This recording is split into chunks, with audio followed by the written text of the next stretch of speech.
and realizations.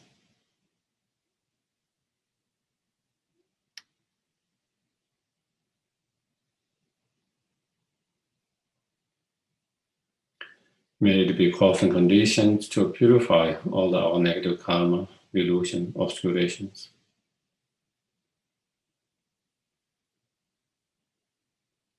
And the cause and condition to cultivate all the lumbering realizations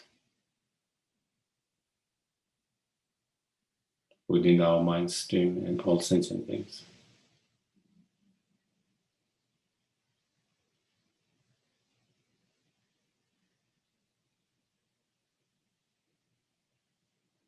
May it be cause and condition to obtain fully awakened state, Buddhahood, so we can be most greatest help, benefit to each and every sentient beings. Guiding and helping them according to their individual state of mind and ability.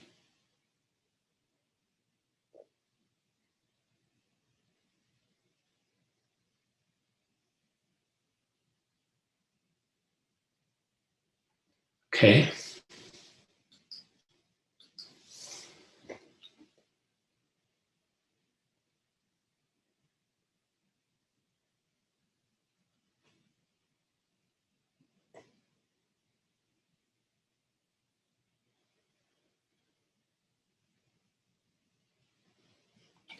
To the founder, the endowed, transcended destroyer, the one gone beyond, the fourth destroyer, the completely perfected, fully awakened being, perfect in knowledge, in good conduct, Sugata, Lord of the world, supreme guides of human beings to be tamed, teacher of God and human being, to you, the complete and fully awakened one, the endowed, transcended destroyer, the glorious conqueror, the subdued from the Shakya clean and prostrate, make offering and go for refuge, to the founder, the endowed, transcended destroyer.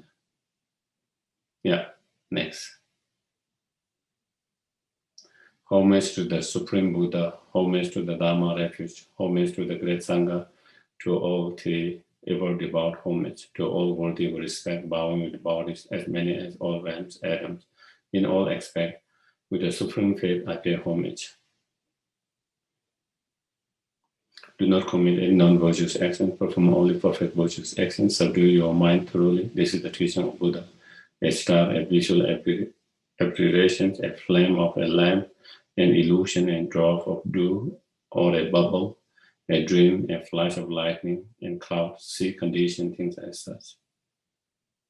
Through these messenger beings, attain the rank of all seeing, subdue the four of faults, and be delivered from samsara's ocean, perturbed by the waves of aging, sickness, and death. I prostrate to the Aryatival dream. Thus did I hear one time that Bhagavan was dwelling on the mass of vulture mountain in Rajgriha together with great community of monks and great community of Bodhisattvas. At that time, the Bhagavan observed in the concentration on categories phenomena for profound perception. Also at that time, the Bodhisattva Mahasattva Arya Avalokiteshvara looked upon the very practice of the profound perfection of wisdom and beheld those five aggregate as also as empty of inherent nature.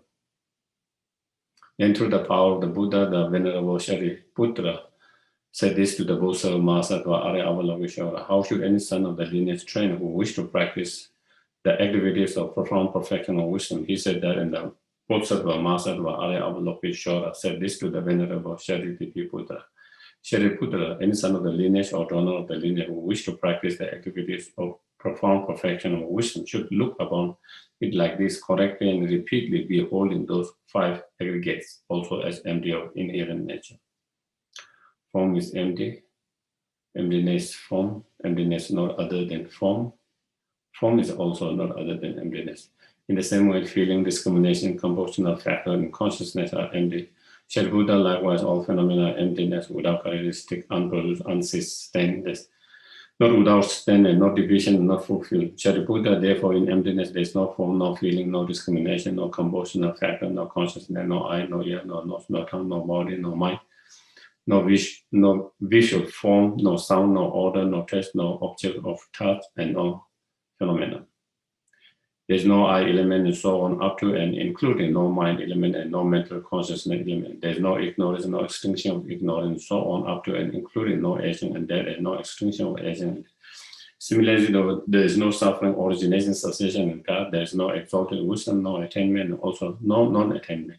Shariputra, therefore, because there is no attainment, Bodhisattvas rely on and draw in the perfection of wisdom, the mind without obscuration and without fear. Having completely passed beyond era, they reach the end point of nirvana. All the Buddhas who dwell in 3 times also manifestly completely awakened and unsurprised for perfect, complete enlightenment in the reliance on the perfection of wisdom. Therefore, the mantra of perfection of wisdom, the mantra of great knowledge, the unsurprised mantra, the mantra equal to the unequal, the mantra that truly pacifies all self, should be known as truth since it is not false. The mantra of perfection of wisdom is declared. Tata Om Pradegat Paragat Parasangat Bodhi Soha. Shariputra, the Bodhisattva master, should train in the profound perfection of wisdom like that. Then the Bhagavan arose from the concentration and commented the Bodhisattva master, Lokishora, saying, well said, son of the lineage. It is like that. It is like that. One should practice the profound perfection of wisdom just as you have indicated. Even the Tathagatas rejoice. The Bhagavan having thus spoken, the Venerable Sharititi Putra, the Bodhisattva master, Aya Lokishora, and those surrounding their entirety, along with the world of the gods, human, asuras, and Gandharvas, are overjoyed and highly praised that spoken by the Bhagavan.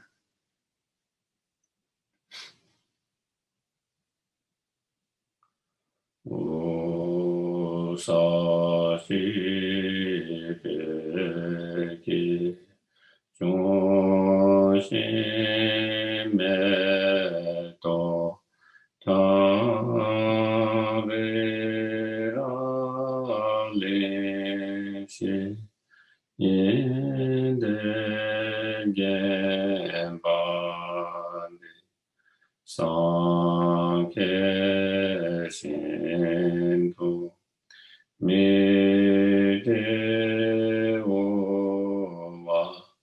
Indo Namada Shinla Jebarasho Idam Gururana Mandala Aniyataya. I go for refuge until I am enlightened to the Buddha, the Dharma, and the Supreme Assembly. By the merits I create through listening to the Dharma, may I become a Buddha in order to benefit all sentient. Sangye Jodan Zogi Zonam La, Chanju Badu Dane Yapa, Dagi Shushi Gibe Sonam, Dola Penje Sangye Doga. Sangye Jodan Zogi Zonam La, Chanju Badu Dane, Dagi Shushi Gibe Sonam, Dola Penje Sangye Doga.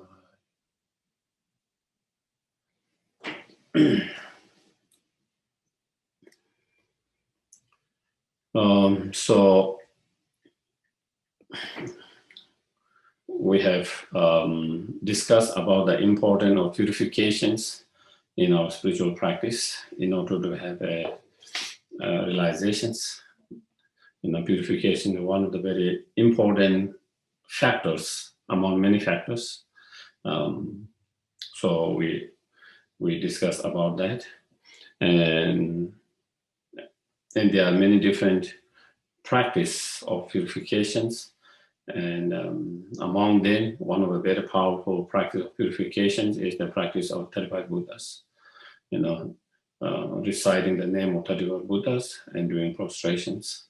Whether we do the full prostration, or whether we do the half prostration, or whether we recite the name and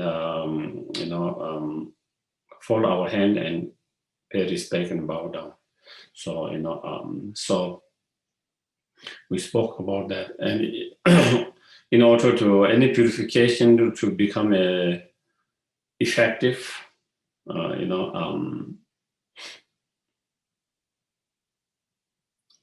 become a powerful and effective, then the importance of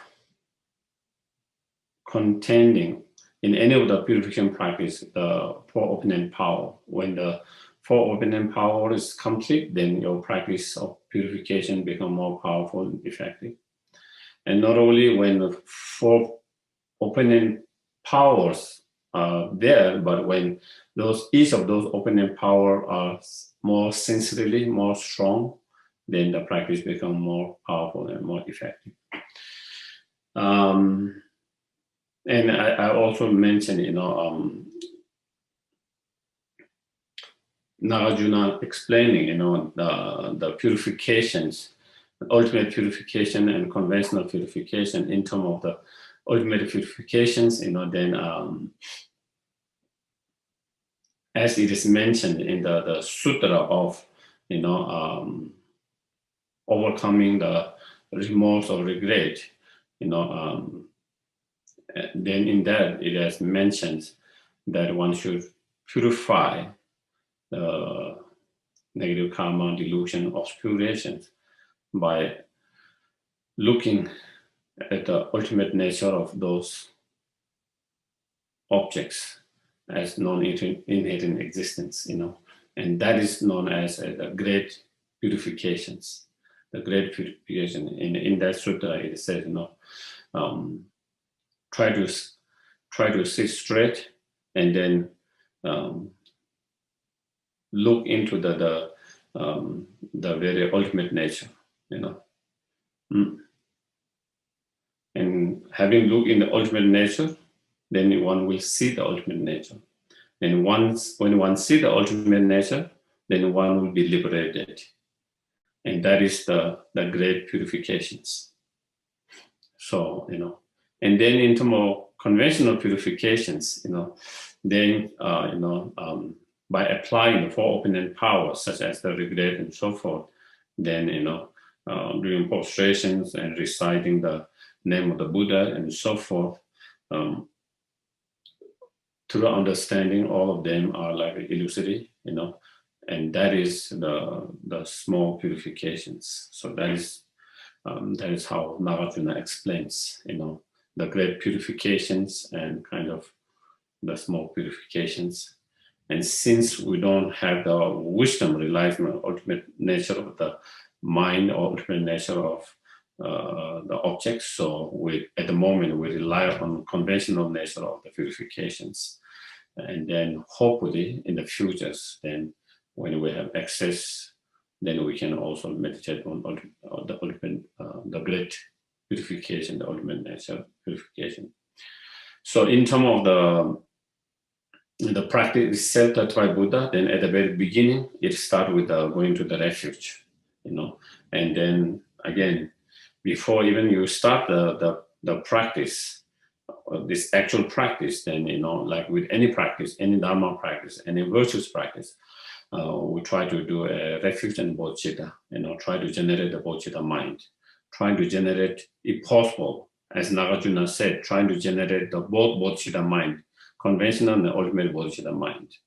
Then with that generating the two bodhicitta mind, then we go in the refuge, and then we go in the refuge, and then with the refuge and bodhicitta, as I mentioned, then if possible, then we try to do the the four immeasurable practice, and then after four immeasurable practice, then if you can, then you can do a short Guru yoga, long Guru yoga, or short Guru yoga, short Guru yoga, and then you do the actual practice, this one. And when the actual practice, as we went through the first, and then the first practice is, where, I take refuge in the Guru, I take refuge in the Buddha, I take refuge in Dharma, I take refuge in the Sangha, So taking refuge to Guru, Buddha, Dharma, Sangha, And as I mentioned also, sometimes there is a tradition where you do five, I take refuge in Guru, I take refuge in the Yidam or the Devi, and Buddha, Dhamma, Sangha, and then sometimes there is also tradition of six. Then that is, the last one. Then I go refuge to the Guru, Yidam, Buddha, Dhamma, Sangha all together. First five, each of them, and then at the end, there is also one kind of way of doing that. But basically, if you just follow this one, then so while you recite the refuge prayers, trying to feel the refuge, as I mentioned before, by understanding the Guru, inseparable from all the Buddhas, and then seeing the Buddhas as the teachers and guidance, and then seeing the result, and then seeing the Dharma, the path, cessations, and the Sangha, especially here, the Bodhisattva Sangha, the community of the Bodhisattvas. So while you recite those, then you can do the prostrations, you do the prostrations, you can do 3 times or 1 time to each of them, so that up to that is the open-end power of object or reliance, as we mentioned, in terms of 4 open-end powers. So generating bodhicitta, mind, and then going to the refuge is the amount of 4 open-end power. This is the first open-end power, the open-end power of the object or reliance, okay? And second is the open-end power of, normally, the second is the open-end power of,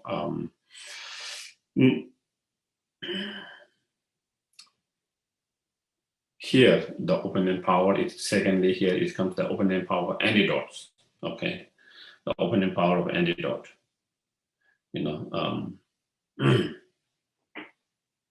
So the antidote here, as I mentioned, the open-end power of antidote to purify, engage in any virtues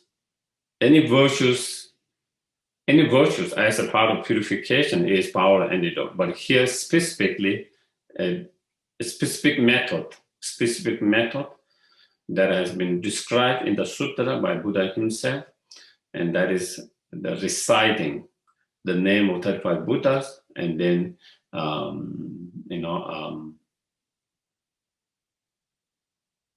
doing the prostrations, So it is mentioned, that if we know the benefit of reciting each of those names and prostrating to those 35 Buddha, then we might be more inspired to do this practice. And so therefore, there is if we understand the benefit of prostrating and the benefit of reciting those names, then it can be helpful, beneficial. And so therefore, there is a different benefit of reciting each of those Buddha's name, and how each of those, by reciting name of each Buddha, what it purifies, by reciting and prostrating, what kind of karma it purifies. So if we understand that, and it might be, so, according to some of the commentaries, one of the commentary, as I'm kind of using more 2 kind of commentaries, Nagarjuna's commentaries, because you find something in there you don't find in other commentaries, and then you find in other commentaries more explanation where you don't find in Nagarjuna's commentaries. So trying to kind of combine, and also I think the Rinpoche's Lama Zopa Rinpoche commentaries is also seen to be more based on this particular commentary by one great master, Kyabje Sangye Ishi, Tibetan master, and in he was born in 1525, So again, I don't need to go detail on his life story. So, but one of the great masters. So according to that, in his commentary, then he gives us some of the benefit of reciting each of those Buddha's name. So by reciting the first, the name of the Buddha Shakyamuni, that is the first of the 35 Buddha, then it says that it will purify negative karma that we have created for 10,000 eons. 10,000 eons negative karma can be purified by that. By reciting the second the Tathagata truly destroying with the Vajra essence, then again it purify, again 10,000 eons of negative karma that we have created, And then by reciting the third, to Tathagata red and jewel, then we purify, 20,000 of eons negative karma that we have created, And then by reciting the name of Tathagata, the King Lord of the Nagas, then we purify, the negative karma created in the thousands of eons. And then similarly, by reciting the name of Tathagata army of the heroes, then also we purify,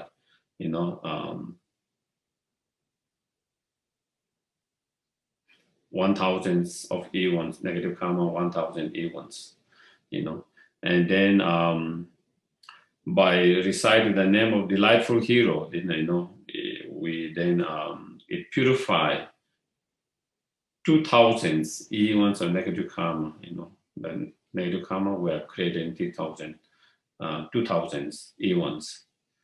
And by reciting the name of the Tathagata jewel fire, then it purify again same, 2,000, eons of negative karma.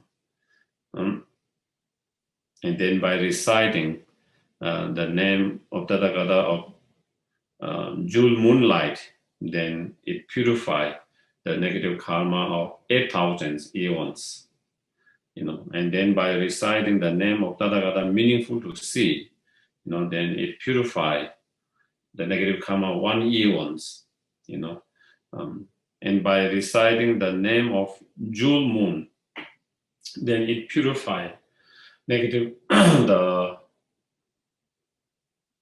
the 5 uninterrupted negative karma, the most heavy negative karma, that is 5 uninterrupted or 5 heinous crimes. Sometimes it might have been translated, or 5 uninterrupted negative karma, So, and by reciting the Tathagata, name of the Tathagata, stainless one, then it purify the 5 close uninterrupted negative karma, and then by reciting the Tathagata's name of the Tathagata bestow with the courage, then it purify negative karma that we have created, that is motivated by anger. All the negative karma that has been motivated by anger, And by reciting the name of the Tathagata, or pure one, then, we purify all the negative karma that we have created that is motivated by attachments. And by then reciting the name of Tathagata bestow with the purity, then, we purify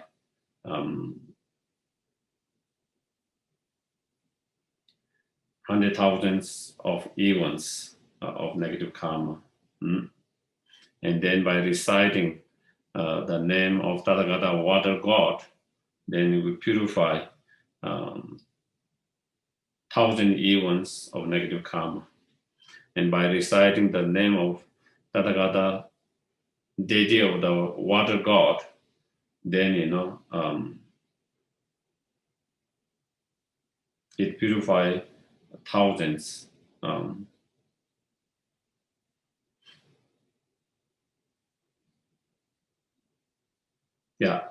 1,000 eons. And by reciting the name of Tathagata's glorious goodness, then it purifies, 5,000 eons of negative karma created.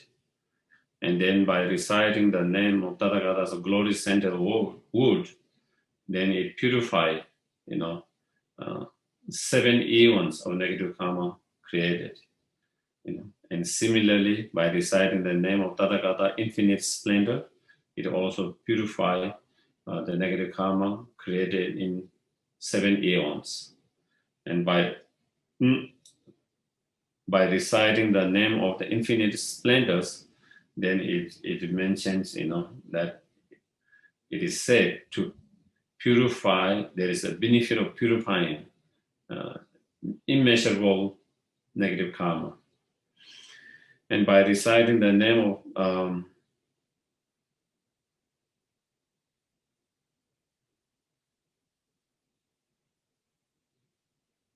Tathagata sorrowless glory, then it purifies all the negative karma that is motivated by the ignorance.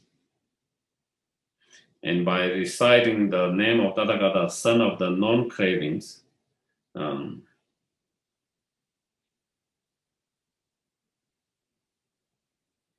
then it is purified,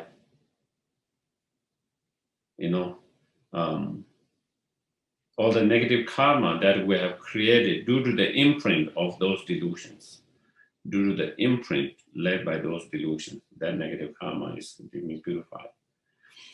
And by reciting the name of Tathagata, glorious flower,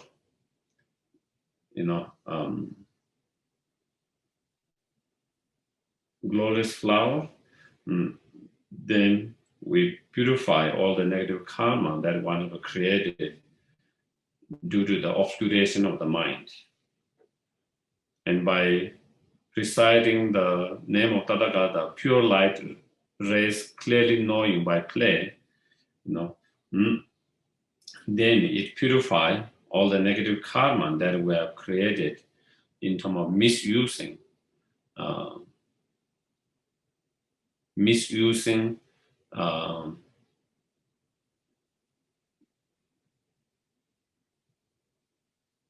the objects that belong to the Sangha, misusing the object that belong to the Sangha. Then by reciting the name of Tathagata, lotus light rays, clear, that one with, lotus rays of light, that clearly by play.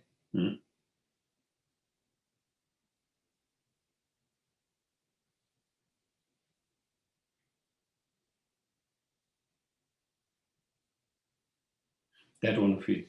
So that by reciting the name of Tathagata's glorious wealth,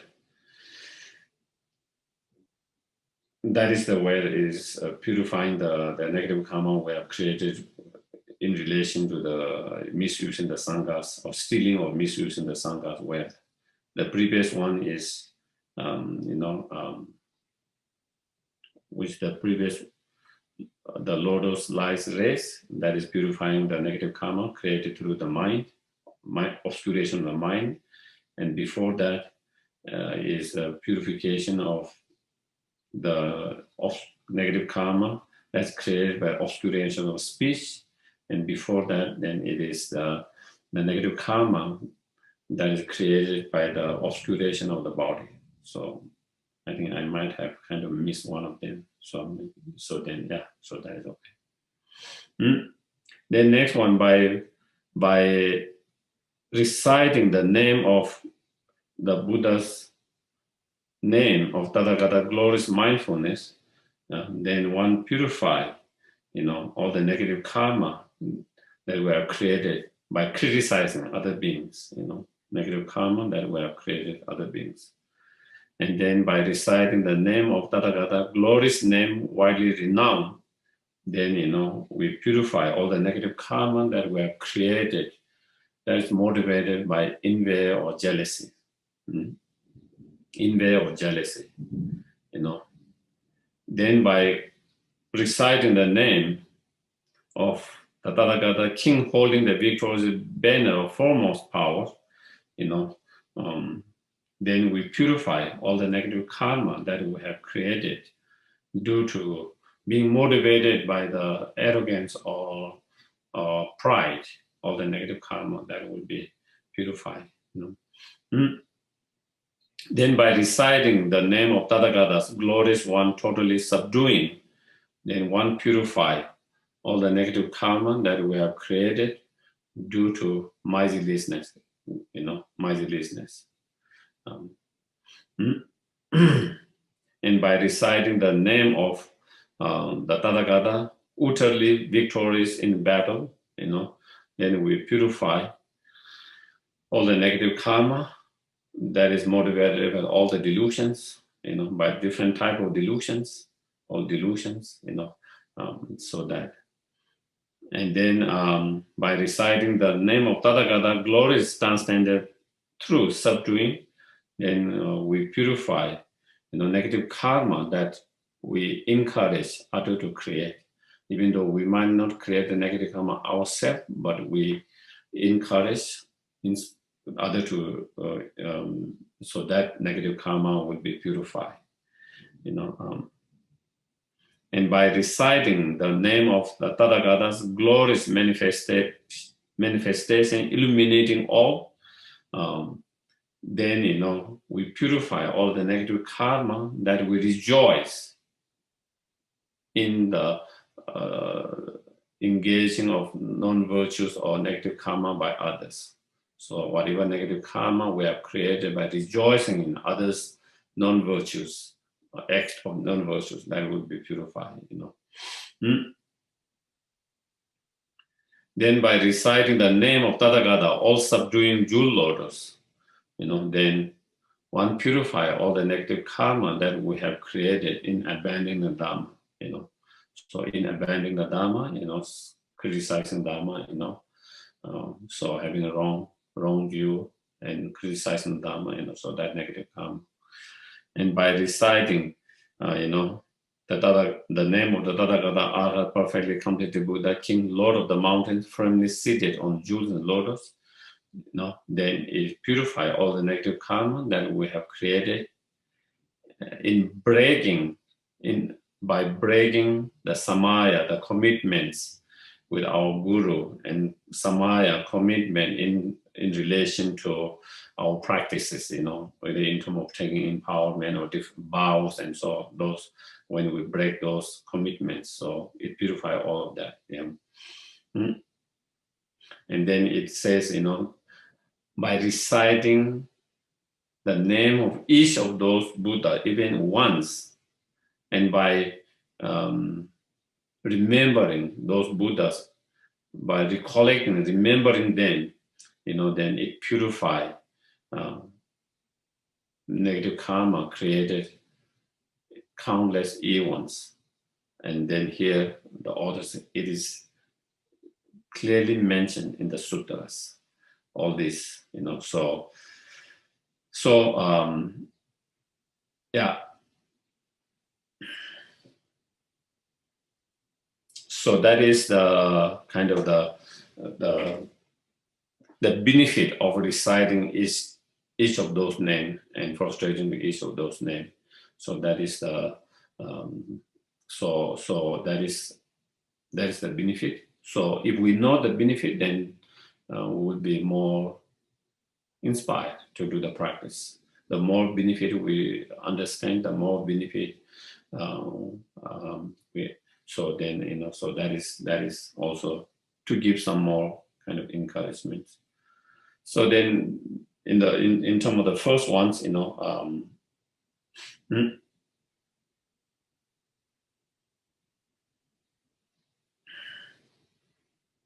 so as we mentioned, there are visualizations of the 35 Buddhas. There are different traditions. Like Nagarjuna's, each of Buddhas has different posture and different colors and holding different implements. So it might be more difficult for us to visualize clearly as that, each of them. But also he said, if you cannot do that, you can visualize all the 35 Buddha in one color and in one same posture. Also that is possible, one can do that, But as we have been saying, the visualization chart that it has been shared on the website is the one that Lama Zopa Rinpoche, encouraged people to follow that. And that is based on the teaching from Pabonga Rinpoche's Liberation Path. He mentioned about that,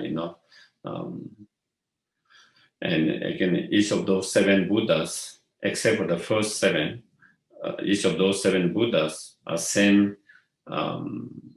posture and same color, so it is according to the 5 Buddhas, Dhyana Buddhas, 5 family Buddhas, The only difference in the first one, Buddha Shakyamuni is on the top, and therefore, the second line, there's only 6 instead of 7. And then 4 others, then it's 7, same posture, same color of each of those Buddhas. Again, I think we might have, I think, and again, you can download. I think there is a visualize. You can from the website itself, And then at the end, then there is this one, 7 medicine Buddha. After that, then 7 medicine Buddha, and then at the very end is the goddess, offering goddess. So you can visualize that as well. But I think main is the 35 Buddha. And on top of that, if you can visualize others Buddhas as is in this Thanga image, then that is also great. But even you can't do all the visualization, each of them, at least if you can visualize the 35 Buddha, then so by doing 7 row of each of them same, then it is more easy to do that. So, and each of them, on the throne, on front of a throne, then is the lotus cushions and the sun and moon cushion that symbolize and represent the 3 principal aspects of the path: renunciation and the wisdom and the bodhicitta mind. And so while you visualize that in front of you, then while you recite the name, then you do the prostrations, okay? And while remembering, recollecting the incredible qualities of each of those Buddhas, incredible quality of each of Buddhas. So that is the field, and then so then first one is the reciting the name of the Buddha Shakyamuni, after the refuge, then that is.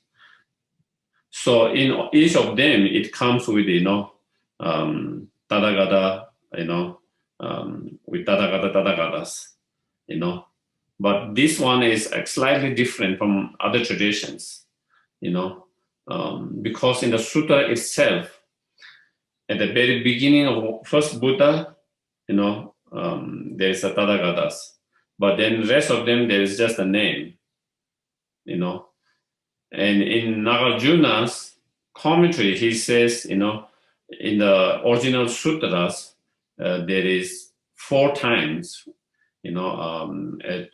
where it is mentioned all this with the Tathagatas among 35 Buddha, but rest is just mentioned by the name.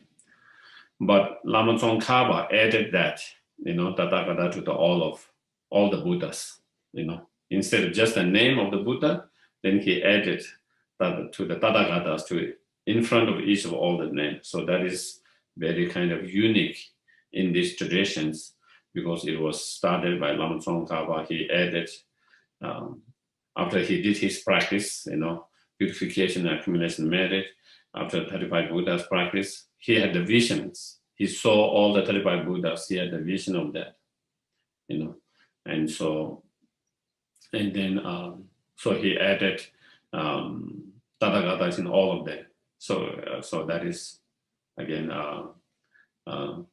so you might see slightly different versions if you are reading from other traditions, where they might not have that Tathagata at the very beginning, each of the Buddhas, okay? So, and then in Nagarjuna's commentaries, he gives details, meaning of each of the names, but I don't think I'm going to do that, why each of this, what is the meaning of, each of those names, destroying with the Vajra essence. What is the Vajra essence? Destroying all of that, So again, he goes very detailed in all of that. But with each of those names, so again, here I will try not to go that, But at the very beginning, because we often hear, the founder, Bhagavan, Tathagata, Arhat, perfectly completed Buddha, glorious conqueror, Shakyamuni, we recite that all the times. Not only when we do 35 Buddha, we recite that even when we do the general prayer before teachings, and we see that in many different practices and teachings. So then it would be nice, even when we do the kind of 8 minor precepts, also there is similarly like Bhagavan, Tathagata, Arhat, perfectly completed enlightenment, like that. So it would be nice to have little understanding of each of those meanings and words of that, what is referred to, So again, the founders, of course, he is referring to Buddha Shakyamuni because he's the founder of the Buddhism in this eon, in this time, Then Bhagavan in Tibetan, there's 3 words: Chom, then De, and then Chom means destroying, So destroying the 4 maras, okay. And again, the mara of the okay, maybe I don't know whether I need to go detail. So maybe let's not go in detail each of them. So destroying the 4 mara, Chom, then means possessing, or possessing the 4 kayas and the 5 wisdom. And De means, beyond, is beyond the samsara and individual nirvana. So then, someone who has overcome all the 4 maras and someone who has possessed the all 5 wisdom and someone who has gone beyond the sorrow. That is the meaning of the Bhagavan. Okay? And Tathagata, means, who have understood all the all the phenomena directly, and who has been there, who have understood, someone who have understood all the phenomena as it is, exactly as it is, directly, and who has been there. That is what is meant Tathagata. Arhat means someone who has overcome and destroyed all the afflictive emotions, someone who have destroyed all the afflictive emotions. And perfectly completed, means who have possessed all the positive qualities and perfected all the positive qualities.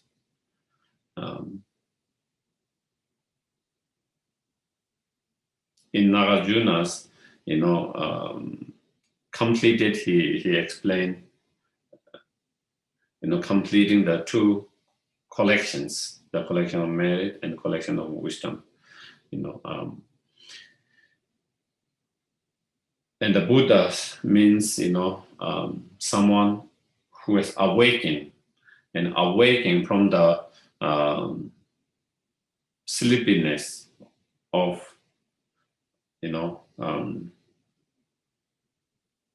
afflictive emotions and obscurations, and so someone, Buddhas means someone who has awakened and who have completed all the positive qualities. And glorious conquerors, Shakyamuni, Shakya is kind of the clan, the Buddha's particular clan, in the clan of the name, and Munis who is able, so that is the name of the Buddha because he comes from that Shakyamuni, that clan, and Shakyamuni Buddha, I prostrate, glorious conqueror, Shakyamuni Buddha, I prostrate. Okay, so while you recite that name, then you do the prostrations.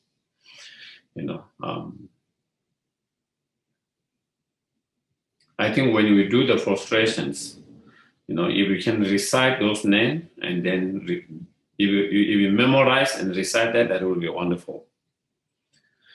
Even after you have memorized, it would be nice to actually play there so that you don't jump or you don't, sometimes when you are doing many together, sometimes you might jump, one, because our memory might not be so clear all the time. So you might, so just to make sure that you don't you don't jump or that.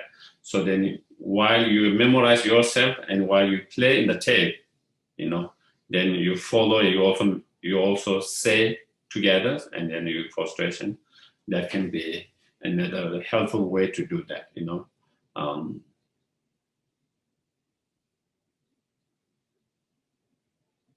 I think, and then in FMD they have a city where I think Venerable Sara, who has recited and does the 35 Buddha. So you can play it repeatedly, just the name, maybe you can just do the name, and then you can, while it's being played, you also recite that and do the frustrations. I had little difficulties, when I first did, 35 Buddhas,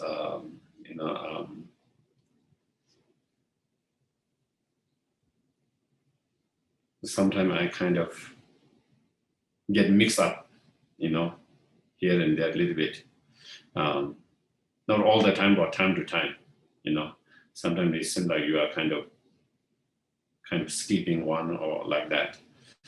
And so then, I had written each of them in a big number and just where I can really see it, and also so just to remember.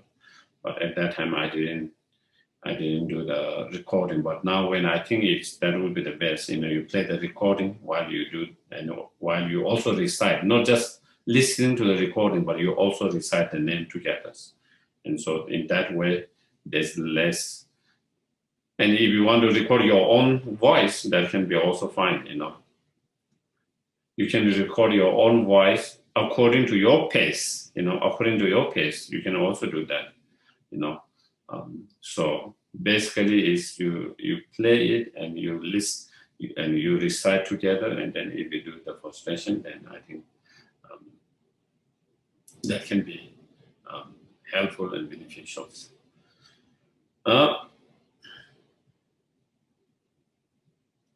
When you are doing many frustrations, such as preliminary practice, traditionally, and there is a tradition of doing 100,000s, as a preliminary practices. If you are doing that, they are to make it easy, for example, in one session, if you are doing 1 hour of frustrations, or hour and a half, 2 hours, depending on that, and then you can see how much. Then in that, at the very beginning, you go to all 35 Buddha, and then you just recite the name of, each of them. You can do like each of Buddha's name 5 times, 5 times, 5 times, Or you can do, just one Buddha, 1,000s or 2,000s. And then the next Buddha, 2,000, 2,000 like that. So then it becomes 60,000s, or 70,000 when you do that. Also, or you can do 3,000 each of them, then it becomes 90 and 100,000s, So that is, if you do that, then also it can help your visualization. Then because you are keeping the same visualization without changing it, then it becomes easier. Until you finish 30,000 each of Buddha, you just, of course, you try to do one whole 35 Buddha, and then, so that is another easy for visualization, That is also possible. There is, in some commentary, it has explained that you can also do that, It is more easy for visualizations of the image of the Red Buddha.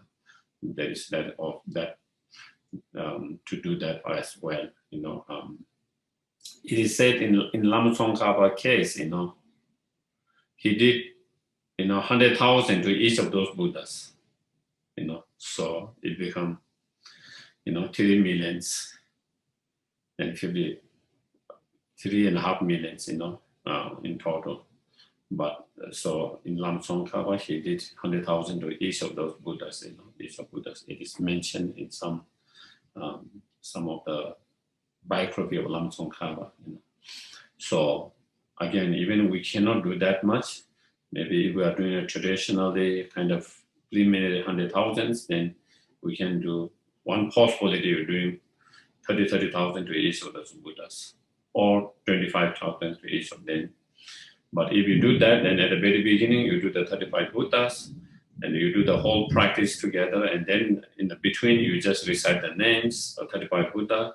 Then at the end, then you do the whole practice. You end with the whole practice. Or you can do in between every 100 prostration or every 200 prostration, you can do the whole practice, and then again just do the name. That can be also one way of doing that.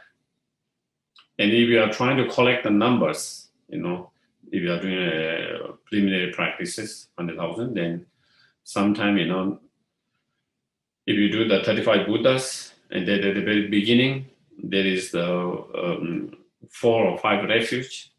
So that becomes 40, and on top of that, you add medicine Buddha, 7 medicine Buddha, then 47, So then you don't even have to count. Each round, it is 47,000. And 47, 47. So then you don't have to actually keep something, mala or some stone or something to count each of them, When you finish one of them, then you know how much you finish, 47 or 46, So again, that is one way of easy to keep the numbers without being distracted by trying to count each of them, So again, of course, that is only for if you are counting it as part of preliminary practices. Of course,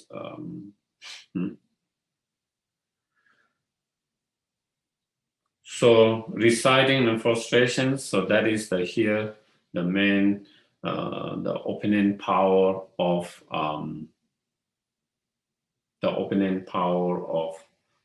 the antidotes, okay? The antidotes, the virtues or the practice as a way to purify is reciting the name of the Buddha, recollecting and remembering the incredible quality of the Buddhas, and then basically doing frustrations, okay? So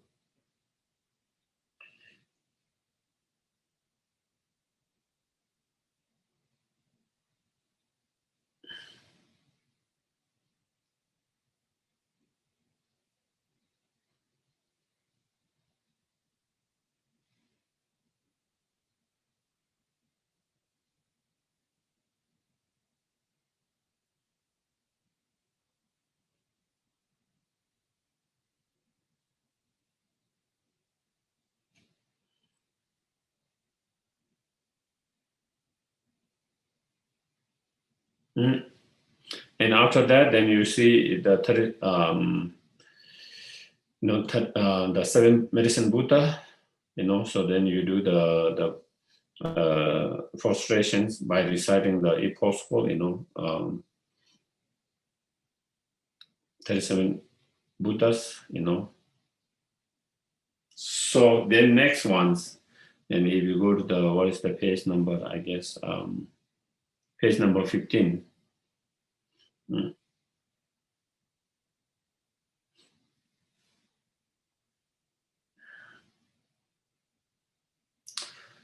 So also it mentions in these commentaries,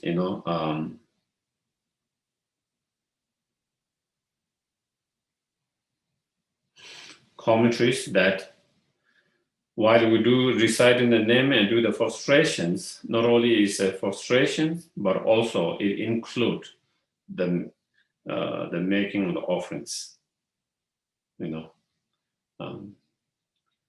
and kind of like I've noticed, I haven't actually really asked, But like in Chinese traditions, you know, they bow down and then they do like this. I think that is part of the offerings.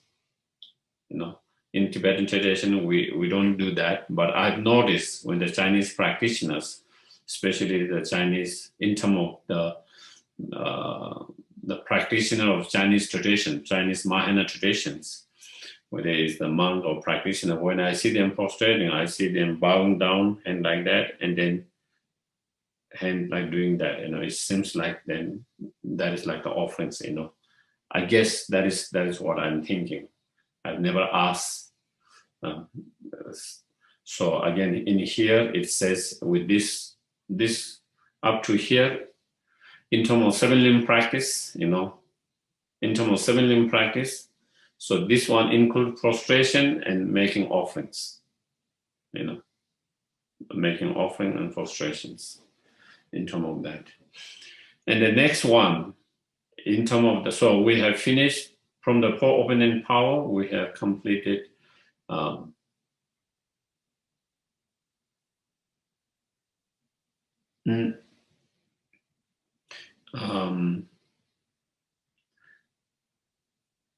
the opening power of the reliance of the object, then opening power of the antidote. So, and then third one is the opening power of the regret or remorse. Okay, so then that's where it is.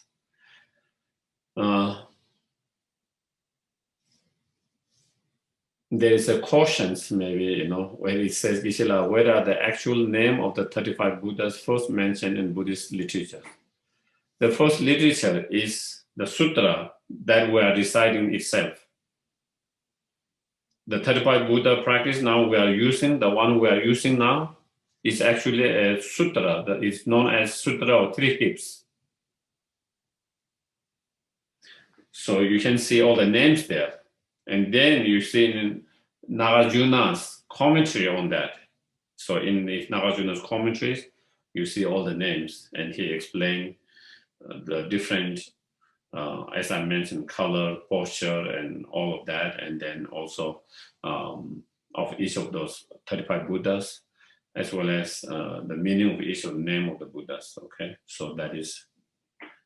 So you can see sutra, and then within the Indian commentaries, you see Nagarjuna's commentary to that.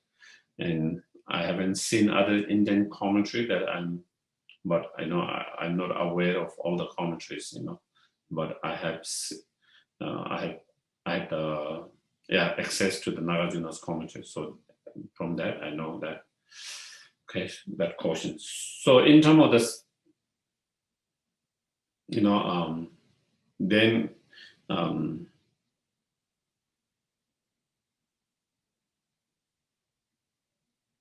Purifying with a very strong regret, purifying with very strong regret or remorse for whatever negative karma that we have created, present in the past, or in the past and present, you know, through any of the doors, knowingly, unknowingly, due to any of the negative delusions, you know. So that is, you know, and within that, you know, again, we can kind of divide into 3 sections.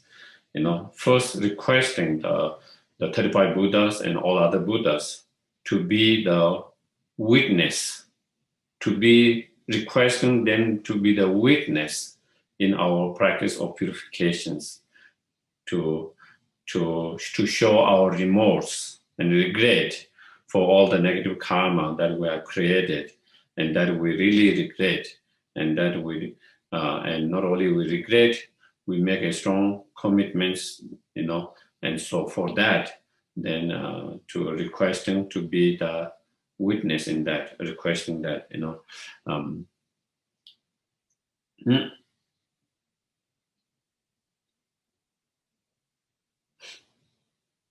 And then within that, you know, and then identifying the different negative karma that we are going to purify, you know. So what kind of negative karma that we are going to purify. So identifying, recognizing, identifying each of those negative karma. And then thirdly, how we are going to purify them, how we are going to purify all the downfall and all the negative karma, And so in relation to that, the first one, requesting to be all the Buddhas and the 35 Buddhas and all the other Buddhas to be the witness here for the purification. So that is where it's all those, you 35 Buddhas and all other Buddhas of 10 directions, of all 10 directions of, others, as many Tathagatas, So again, the meaning of Tathagata we have already explained. All Tathagata are perfectly completed Buddhas as they are existing, and sustaining and residing in all the world system of 10 directions. All you Buddhas, Bhagwan, please pay attention to me, So please pay attention to me, because I'm going to purify in front of you as being witness, so that is. So in the commentary, it explains, like the meaning of existence, existence. So with that, what is all the Buddhas, Buddha, they are existing. So in that, it explained the Dhammakaya, those who have actualized the Dhammakaya. And then sustaining means those who have actualized and completed the Sambhogakaya, those who have actualized Sambhogakaya body, and then,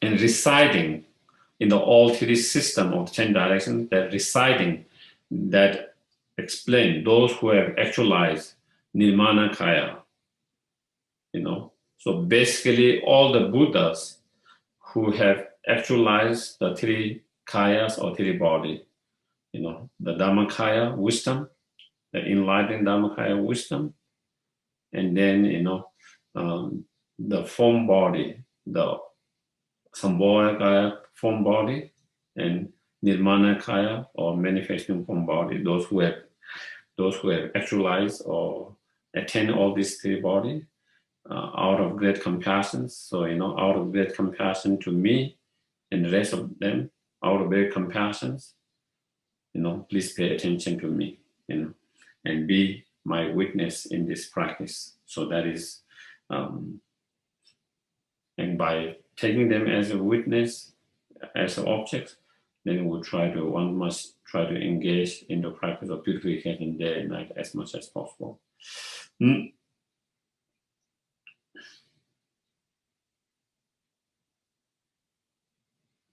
also in another sutra, because I think again, it is good. I think the same caution that where you find the name of 35 Buddhas mentioned in also another sutra, the sutra of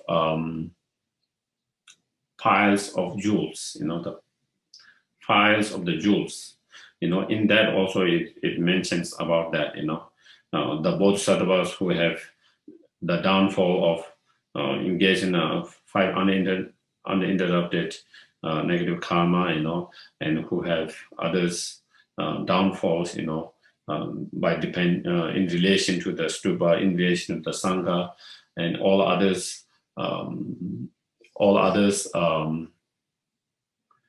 negative karma. If one, do purification day and night in the front of 35 Buddha, then it will be purified.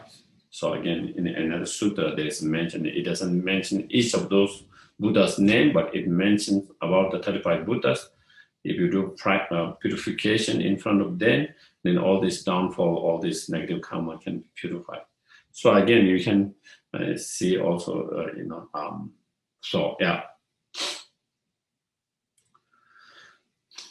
So in order, it is mentioned, among all those different four opponent power, the most important four opponent power is the opponent power of the regret or remorse. If we have strong regret and remorse, then the other opponent power, that the commitment or resolution, the promise not to commit, will come naturally, easily. If you see there is something bad, if you see and if you feel it is a bad, it is a negative, it's an unwholesome mistake, then a thought comes that you don't want to make that same mistake. That will come more easily, naturally, that you don't want to create a negative karma. So that is the very important factors, very important factors, having the strong regret or remorse,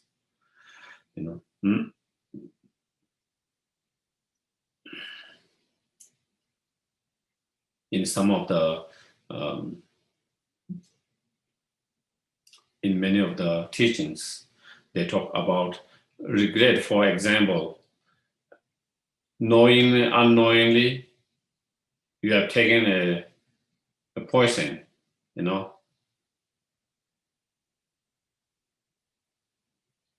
You and your friends are taking a poison or poisonous food, and then around you, those who have taken are starting to have all the problems, getting sick, struggling, and someone even passing away. So when you see that happening and you know that you have done and that that you know that you are also going to end up like them, then you have so much regret, as to if there is any way you will want to get rid of that poisonous immediately without any delay. You wouldn't delay saying, maybe I can go and see doctor tomorrow or next week, or when I can find a free time. You would immediately try to go to emergency or whatever way that to get rid of that. You wouldn't delay it. Because you see the consequences of that. You see the very unfortunate and very bad consequences of that. And so since you don't want, then you, without any delay, you want to get rid of it. You want to clear that poison as quick as possible. In some other teachings, they give you examples of, if a poisonous snake, jump into your lap, what will you do? You will immediately get up. You wouldn't just kind of relax and sit there and not being kind of, immediate, but you will immediately try to get up and protect yourself without any delay, because it's very poisonous and that is very dangerous to you, your life. Same way, we need to have, and that kind of attitude comes when we have understanding of karma. When you understand, karma, how how each of our non-virtuous action, how each of our negative karma or negative actions lead to such a, unpleasant and painful experiences. How each of karma lead to not only one result, many results. Ripening result. How each of those karma can lead to a ripening result. Similar result in terms of experience, similar result in terms of acting same way again and again, and in terms of karmic result of the environmental result. So when you see, we cannot take it so lightly. Sometimes we take too lightly with our negative karma, as though there is no consequences. Or even there is consequences, we take very lightly, the consequences wouldn't be so big. That is because we have not fully understood the functioning and how the karma works. We have not fully grasped how karma, if we really understand that, then we'll not take it too lightly. And therefore, for example, someone like, it is explained like, Adisha himself, it is mentioned in some of the biography of his, he hardly had any downfall from the Pratimosha vows, such as the full ordination vows, 250 vows. He hardly have any kind of, downfall or breaking of that. But he does notice that sometimes he has the downfall or breaking of the Bodhisattva vows, once a while. And when he notices it, that immediately he will do purification right there. Right there.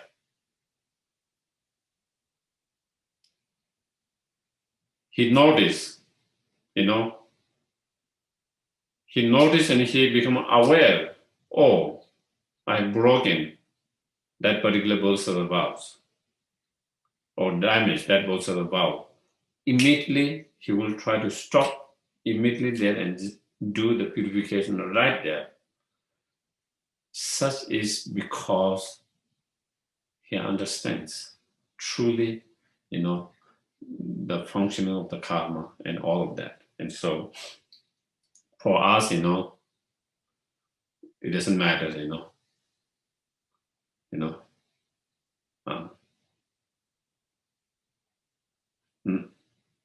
and again, as I made point at the very beginning, the first thing for us to try very hard with the mindfulness and vigilance is not to engage in any negative karma, any negative actions, any non-virtuous action through body, speech, and mind. That is the first. Okay?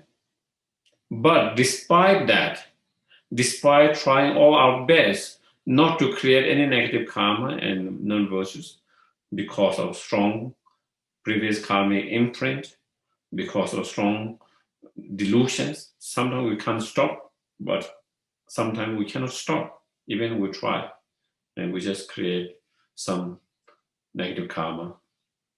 Then if we have already created negative karma, then what we should do? Is there a solution to that? And the Buddha, out of compassion, he showed a solution to that, and that's a purification.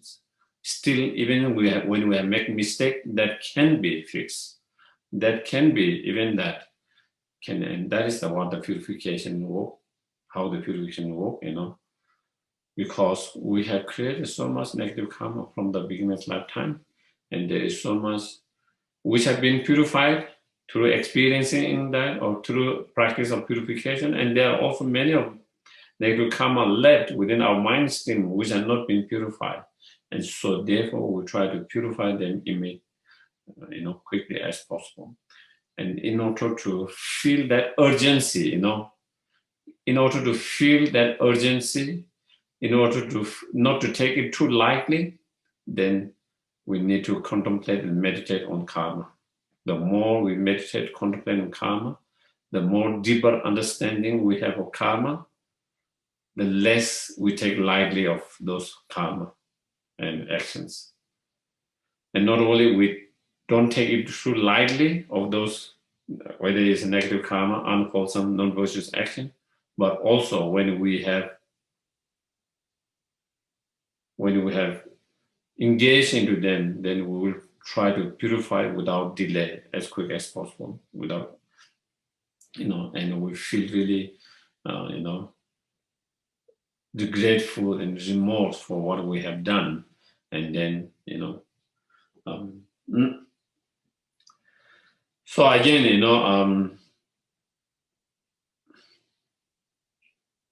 I guess sometimes, lot of people have problem with, the word. Sometimes again, word is the problem, so regret, remorse,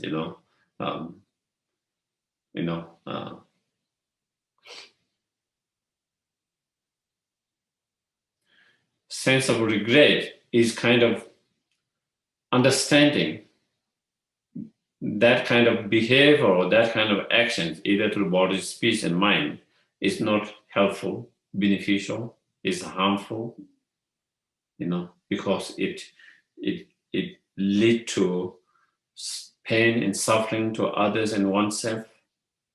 So by that understanding, acknowledging that, understanding, acknowledging,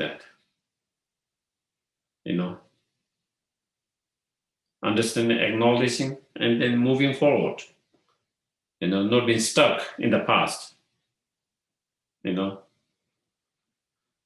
So that kind of regret and remorse is positive.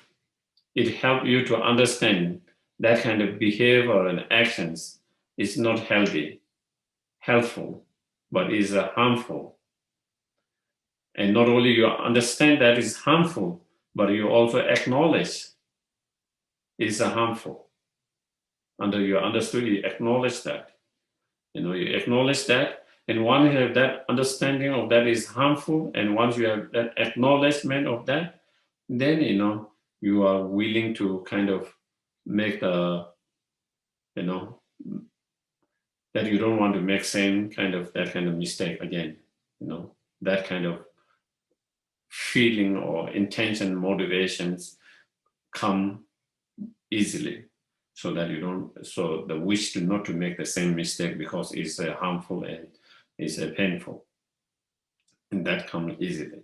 And so and then you move forward, because there is a way to fix that through practice of purification, that you don't have to get stuck in the past. But when we get stuck in the past and when we cannot move forward, that kind of regret is not healthy.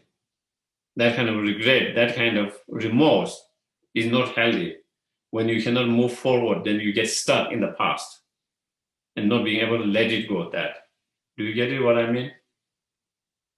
Because a lot of time, that is the problem we have.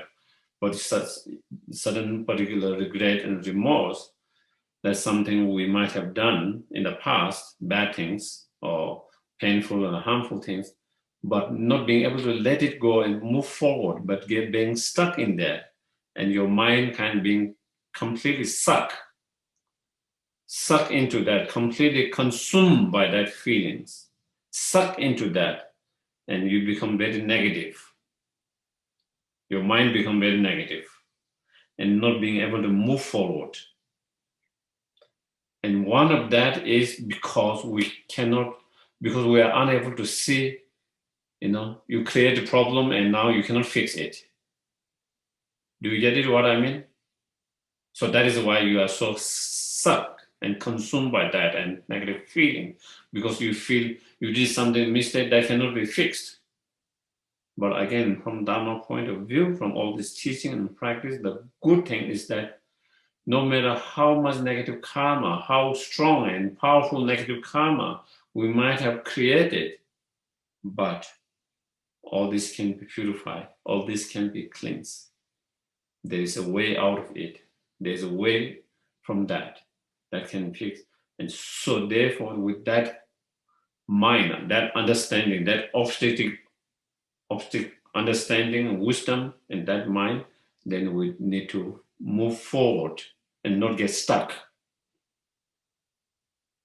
Okay, so that is, I think, another point I wanted to kind of make, because I think because a lot of people have difficulty with that when we hear about regret, and also we talk about when we die, we should die without any regret, any remorse, So then it feels like regret is always negative, It feels like negative is always regret. So therefore, here in this practice, we talk about cultivating regret, generating regret as a positive. So then there seems to be a true contradiction. Do you see it? Almost. But again, even though we are using same word, regret, but it's a different. One, is a negative that we just suck up and consume and, cannot let it go and keep you in the past and make your mind very, very kind of negative and very bad, low and dark. Whereas this one kind of help you to be more positive and move forward and not get stuck in that. So I think that is where I wanted to make a little bit of clarity on that. Okay. I guess maybe we'll stop here.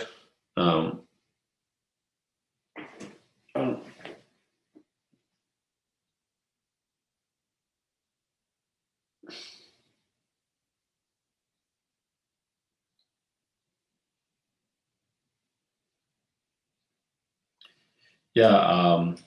So any questions? Any questions from today's? I think Amanda has one.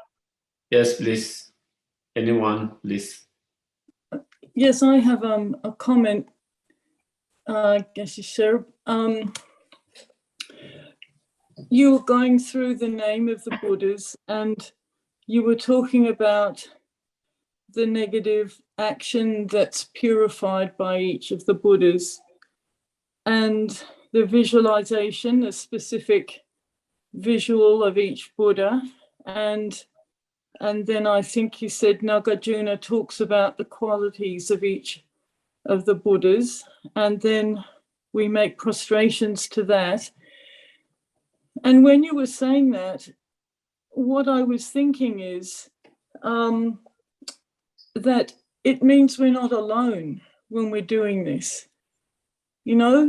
Out of compassion, the more real these Buddhas appear in our minds, then the stronger the sense we have we're not alone in trying to do this as one little pathetic sentient being, Mm-hmm. That's what I thought, and I just wanted to share that.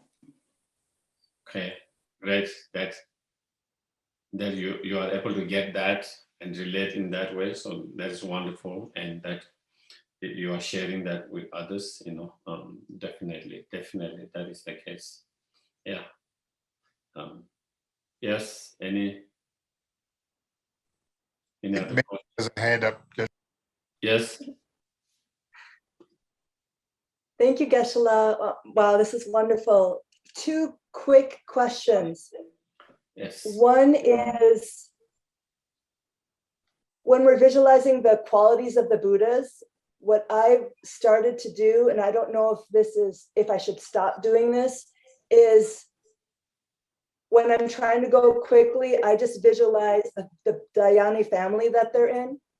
So I visualize the, Akshobhya, and then I stop after I've done them all, and then I visualize being purified of my anger. Then I go on to, Virachana, and then I do ignorance. And then should I stop that? I've been doing that recently. Is it just being lazy, or I don't know? I think definitely you are being lazy.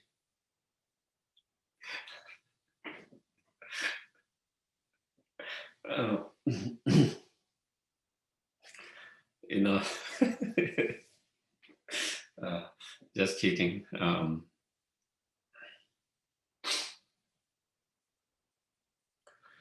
When you do the purifications, sometimes we can work on general all the negative karma, and especially negative karma that we have created through either body, speech, and mind, or all of them, and either that motivated by one of the 3 poisonous delusion or all 3 of them, whatever. So we try to do that, but also definitely certain times, and we want to emphasize or focus on one particular negative karma and emotions and obscurations that we want to deal with. And so in that sense, then there is no problem with if you are doing with focusing on anger or focusing on attachment or focusing on jealousy. So sometimes maybe in our life, at a certain time, we are dealing with one particular emotion. Maybe at the point, maybe we are dealing with a lot of frustration and anger by seeing what is happening in the world, by seeing what is happening in this country, or maybe by seeing what is happening in yourself. So there might be a lot of frustration, a lot of anger, and because of those such a negative, strong negative emotions such as frustrations, impatience, anger, then also we create negative karma. Even if we don't say anything, even if we don't act anything physically, still we're creating negative karma. And so there is a lot to be purified. So because this is something that has been, for example, if that is emotion is something that has been bothering you for now in this time, if that is something that is bothering you days and weeks and months from watching the news, hearing the news and everything, then maybe we want to focus, when you do the purification, we want to focus on that particular negative energies, visualizing and thinking, purifying all the negative karma as well as the delusion itself, the frustration itself, the impatience itself, the anger itself being cleansed and purified. So that can be kind of, so that is the beauty of the practice. It is not always fixed. That we can kind of focus on certain things that might be kind of more relevant at that particular point or time, that you are dealing with. So you want to focus on that particular karma and particular negative emotions. So therefore, I don't think it is wrong to do that. But generally at the end, then when you do the whole practice, then you try to do that. Yeah. So what was the other questions? No, we cannot hear. No, you are muted. Yeah, okay. Sorry. No, that answers the question. I just was stopping with every, because they're colored, right? The Akshobhya, Vidrachana, Ratna Sambhava. I've just been taking like one of the qualities and just like doing it for every seven, every Dhyana Buddhi family. That's how I've just been doing it lately. Yeah. So that is okay. Yeah. Okay. And then the one other quick question I had is, Geshe-la, at the top of the Tanka, I recognize Amogapasha, Namgyalma, Akshobhya. Who's the other deity? I think it's At Queen. the top of the. Pardon me? Queen. Okay. All right. Thank you. Yeah. So yeah. I think it has, 4 faces. So I think it's a Queen. Yeah. Okay, so then we do the dedications. Unless anyone has questions. Anyone has any questions? It's not a question. I was it is a sort of a question. But when you do the 8 Mahayana precepts, there's a mantra, I believe, for, I think, is it dispelling hindrances? If you make if you transgress one of the vows, then you do that. I think it's, it might be difficult when you figure that you've just, you've done an unvirtuous act, rather than doing prostrations then and there. It might be worthwhile considering doing something like that mantra. Yeah, Omomagashila, that mantra, you can do that. That is, but also you can do Bodhisattva mantra as well. So again, for some people that mantra is long and they might find difficult with that. They might be able to more easy to do Bodhisattva mantras, whether it's 100 syllable or the short Bodhisattva mantra or Bodhisattva Hum, So again, or 35 Buddha. So again, whatever individual find more relatable for them and more effective to them, more connection to them, they can show all those different form of purification you can apply any of them. Yeah. Okay, then do the dedications. Yeah.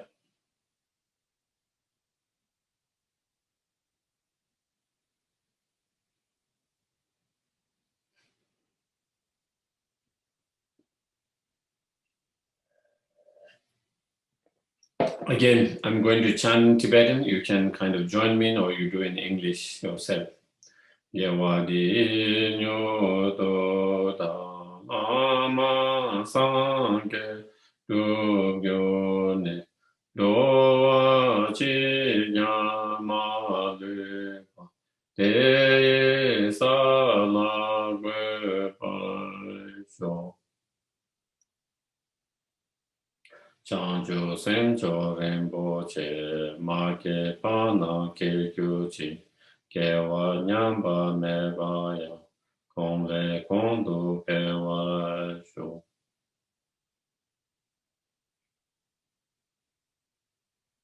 Yikden kam de pen de ma le ba kam le shung we sam be yi she no ka din shung me ten ten ja to la so wa de so tu je lun du shu. Tu zu chang xin chang guen jia wei ten zin zhong pe wei pun su to po zi shu sung ku wei le mo tu tu pa da so du jie guen du sha ten shu. Na pa nu zhou sa de do wa la jia wa kun le la pe tun jian zi. La yang sam xin shou de ri ru su chen la ka tin ten be kyu sha so. Thank you very much, everyone. Good night, everyone, except John. Good afternoon, and everyone, good night. Thank you. Thank you, Geshe-la. That was